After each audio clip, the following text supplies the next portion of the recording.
Colossians 3:1-4. Since then, you have been raised with Christ. Set your hearts on things above, where Christ is, seated at the right hand of God. Set your minds on things above, not on earthly things. For you have died, and your life is now hidden with Christ in God. When Christ, who is your life, appears, then you also will appear with him in glory. Let me preface what I'm going to say today by saying that I'm not poking my nose into your business, and I'm not making judgments on your financial decisions. How's that for a start? However, I am going to talk about how to make wise decisions. We're studying Proverbs. And when you read through Proverbs, you find all kinds of very practical advice. It's hard to believe, in fact, that the book is almost 3,000 years old, because it talks about things that we deal with every day. And the advice I'm going to give from Proverbs, it's not really my advice, it's the Holy Spirit's advice, it's Solomon's advice. It's the advice of those who shared Proverbs with Solomon, that he said, that's a good one, I'm going to write this one down. You can heed the advice or you can ignore it. This particular bit of advice, Proverbs itself says, if you ignore it, you will suffer. So, here it is. Proverbs 22:26 says, do not be a man who strikes hands in pledge or puts up security for debts. If you lack the means to pay, your very bed will be snatched from under you.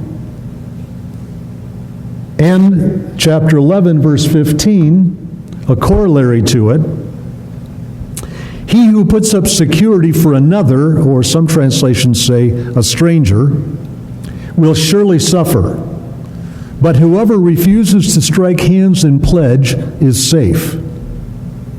Let me put this in modern day terms. Don't co-sign a loan. Did you know that was in Proverbs? Some of us didn't know it was in Proverbs, and while reading through Proverbs one day, we said, whoa, look at that. It says it more than once. It says it many, many times. I'm going to guess that probably Solomon ran into this. Maybe at some point in his life, he had done this, and it came back to bite him. And so he wanted to make sure that we got it. Here's the thing. It's a common thing. Maybe it's your child, and they say, well, I want to buy a new car, but they won't give me a loan. Would you co-sign for me? Maybe it's a friend who says, you know what, my credit's not in very good shape, but if you would just co-sign on this loan. Well, here's the thing you need to ask. To the person who wants you to co-sign for them, why don't you qualify for a loan yourself? And then ask yourself, can I trust that this person will repay the loan and not leave me stuck with it? Because when you co-signed, essentially you're taking responsibility for the loan. Ask yourself, am I smarter and wiser than the bank who decided that this person could not handle the loan? And then talk to the person who comes to you with this request. I think it's always better not to give people just a flat, no, get out of here. But to say, let me help you. Let's talk this through. Let's find a solution. Are there other alternatives? How about saving your money until you have enough to buy what you want to buy? Cash. Or if it's a large ticket item, something that you need, save enough until you have enough of a down payment that any bank will give you a loan, because it reduces their risk. Or consider a lower cost solution to your need. Do you really need a car that costs $30,000? What if you buy a $7,000 car?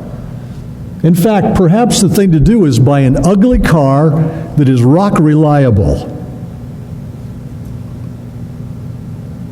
and then save your money and look forward to buying a pretty car that pleases you. Remember I told you about my red Volkswagen Jetta last week? Those purchases that come when you fall in love with something usually don't work out very well.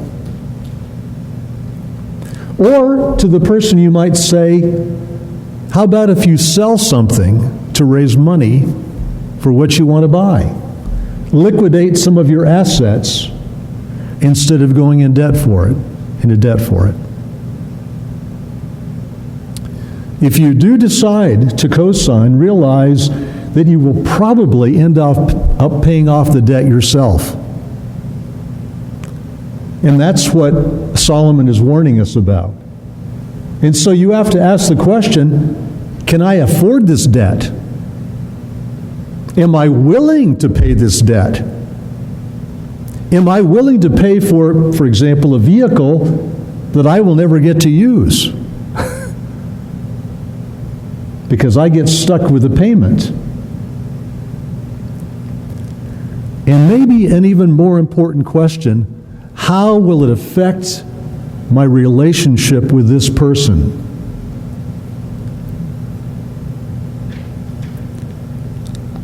How will it affect how he relates to me? How he regards me? Will he be embarrassed if he's not able to make the payments? Will he avoid me? Will he distance himself from me? Will he see me as part of his problem when I just wanted to help? Defaulting on a co-signed loan can forever damage a friendship or a family relationship. And so you have to ask, is it worth the risk? How important is this person to you? If they're not very important and you don't care if the relationship's damaged, then why would you co-sign a loan for them? There's a certain kind of wisdom that says the only person you should co-sign for is someone you don't like. Therefore, if you end up with a spoiled relationship with them because they don't pay the loan off, you didn't lose anything, except the money you have to pay out. If someone has damaged their credit rating and can't get a loan, then you might be interfering with God's process of disciplining them. You see, we only learn and correct our behavior when there are consequences. Having what we want, whenever we want it, and when we want it, is a recipe for disaster. And if we enable that for a person, we're not helping them mature.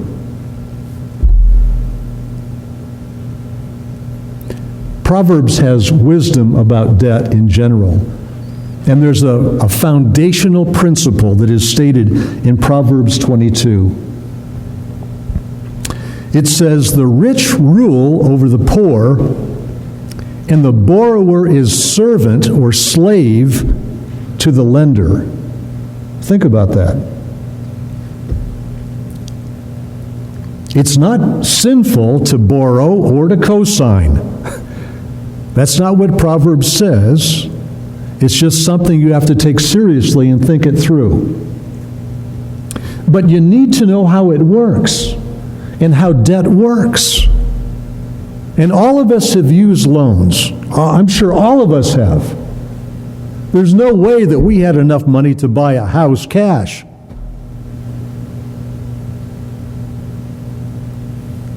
But you need to know how it works. When you make that commitment to sign loan papers, you're no longer in control of your future. Somebody else has control of your finances.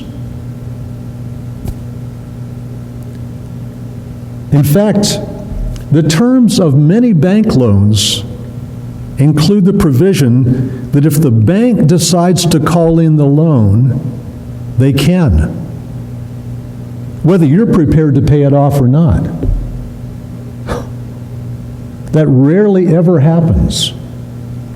But if a bank goes into distress, they have the right to call in some of their loans. How would you like to be in debt $50,000, $60,000, $70,000 and have the bank say, we need our money back? That'd be a problem, wouldn't it? The fact of it is, when you make that kind of commitment, you are placing someone else in the master position of your life. As long as you understand that and are prepared to do that and willing to do that, you can do that, but make sure you know how it works. We're so used to having easy credit, and credit cards are the easiest ones to have, but every time you use that credit card, if you're not able to pay that bill when it comes in full, you've become a slave to the bank that holds that card. And that slavery can be oppressive. I've told some of you before about our early experience. When Brenda and I got married, we lived for 2 years without borrowing a cent. We lived within our means, very simply. And then I was going to go to school, and we had to buy a car. A reliable car, a station wagon, because we were going to be foster parents. And so we found a good used car and went to the bank to get a loan, and they wouldn't give us a loan. They said, you don't have any credit history. We said, wait a minute. We have a history of living within our means. Isn't that better? They said, no. They finally said, okay, we will give you a loan, but it's going to be a 3 times higher interest rate than if you had a credit history, because we were greater risk. They had no idea if we would be able to pay it back or not. They looked at our income, they could see by that, but they had no idea if we were the kind of people who would pay back a loan. We thought that was so unjust. Right out of the start, I came to the conclusion that there's some nonsense going on here. We got the loan, we bought the station wagon, we paid it off, but I've never forgotten that.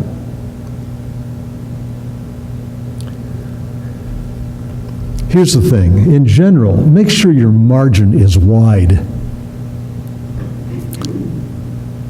You know, when you go to the bank, maybe you're going to buy a house, and they do a little worksheet, and they say, you know, what's your income? Well, based on your income, you could afford this much. No, you can't. Because they have a percentage of your income they figure that you can afford to pay for housing. But if you do that, if you use that whole percentage, then you are squeezed for everything else. And if something happens, your car breaks down, you got to spend $1,000 or $2,000 on a transmission, you don't have the money for it. Then you have to go take out another loan to fix the transmission. And you've got a snowball effect of disaster. So keep your margin wide. Buy things that cost less than what you can afford. Keep your asset to debt ratio far into the positive.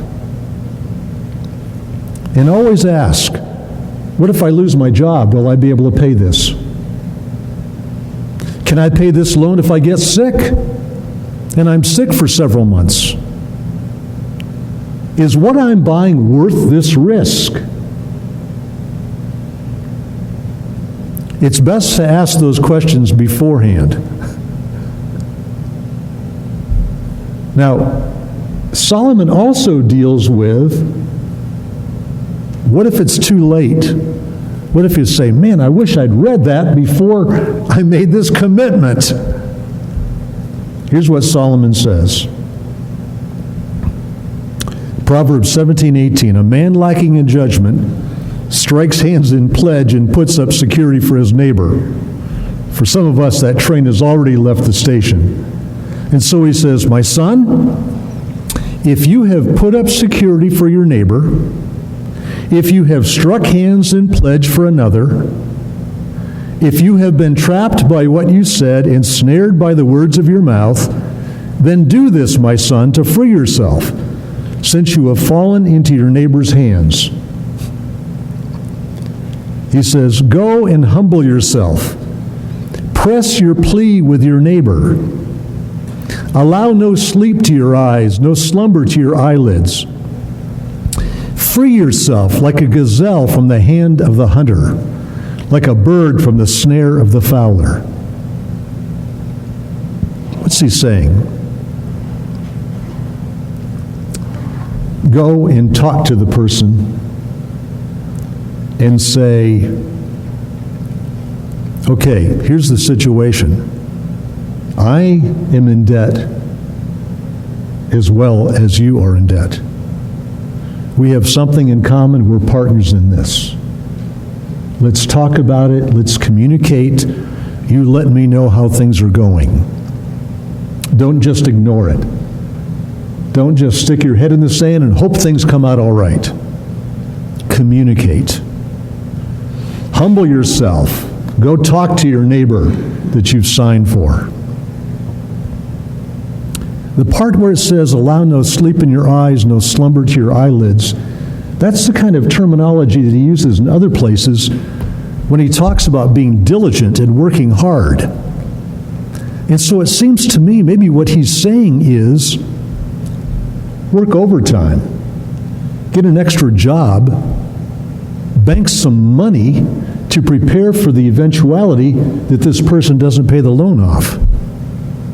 Get yourself prepared so that you've got some margin. Don't just have wishful thinking, but prepare yourself for what can come down the road. Free yourself. Get into a more stable situation. You see, this is your loan as well as theirs. And so don't ignore the situation. And if they go through a difficult time, and they can, if you need to help them along the way, it might be beneficial to you. So be prepared to make some payments along the way. What happens if they get injured and they're not able to get their full pay and make that payment? Wouldn't it be better for you to pay on the loan during that time instead of the loan going into default and triggering what is going to end up with a bad situation for you? And then pray. And then never do it again.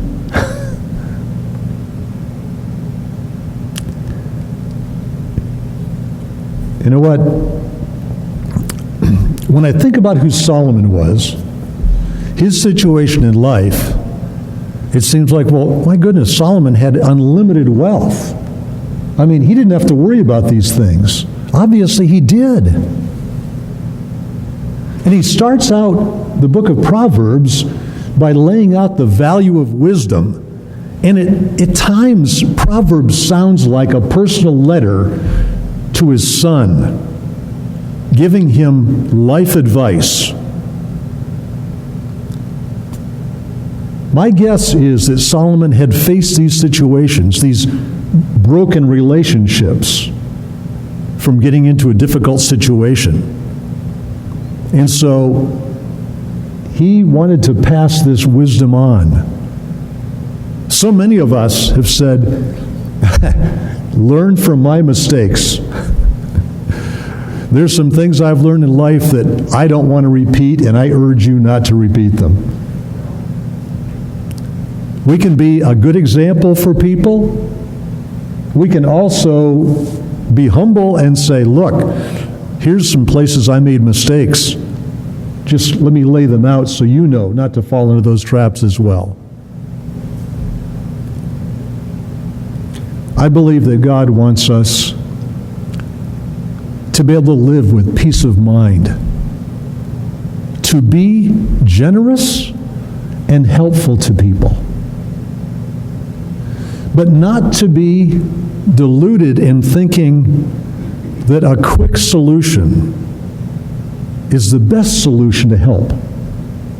As I talked about earlier, it's best to sit down and say, let's talk about your situation.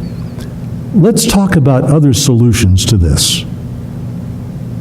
There may be better ways to handle your need than to spend so much money or to go in debt for so much. And then, in the future, you can prepare yourself and upgrade what you have. But don't think that you need to have it all right now. We really face situations on a weekly basis where we can give people good advice and help them in a way that will make a big difference in their life. But don't make the wrong move in trying to help somebody. I guess you might say that loving your neighbor as yourself doesn't mean that you're a pushover. And it doesn't mean that you always say yes. Sometimes a firm no, that would not be best, is the best way to love your neighbor. Next week, when all the young people are going to be in here,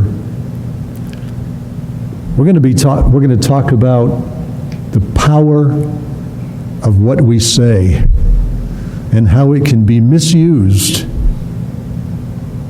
or used to build people up. So you might want to read some of Proverbs and start finding some of those tidbits, because it is rich with wisdom and it can give us a better life.